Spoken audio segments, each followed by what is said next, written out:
So ఈ Bhagyalakshmi టెంపుల్ను golden టెంపుల్గా మారుస్తా అని చెప్తున్నారు. నిన్న ఈ భాగ్యలక్ష్మి అమ్మవారి టెంపుల్ దర్శనానికి బండి సంజయ్ గారు వెళ్ళారు.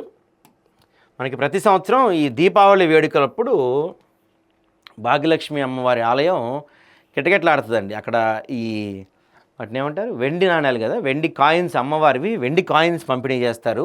ఆ కాయిన్స్ కోసం దాదాపుగా 3-4 కిలోమీటర్ల లైన్స్ ఉంటాయన్నమాట. పొద్దున 3 నుంచి రాత్రి 11-12 వరకు కూడా ఆ పంపిణీ కార్యక్రమం జరుగుతూనే ఉంటుంది. పెద్ద ఎత్తున భక్తులు పాల్గొంటారు. నిజంగా అంటుంటారు కదా, భారతదేశం గొప్పతనం ఏంటి, సర్వమత సార్వభౌమత్వం అంటే ఏంటి, అన్ని మతాలు కలిసి ఉండటం అంటే ఏంటి అని మీరు చెప్తుంటారు కదా. ఒక్కసారి అట్లా మాట్లాడే ఈ కుహానాగాళ్ళంతా ఎవరైతే ఉంటారో వాళ్ళంతా ఒకసారి ఈ టైంలో, అంటే పర్టికులర్గా నిన్న, ఇవాళ, రేపు కూడా ఉంటుందా, ఇవాళ లాస్ట్, రేపు కూడా ఉంటుంది అనుకుంటా, ఈ 3 రోజులు మీకు ఒకసారి భాగ్యలక్ష్మి అమ్మవారి ఆలయాన్ని దర్శించండి.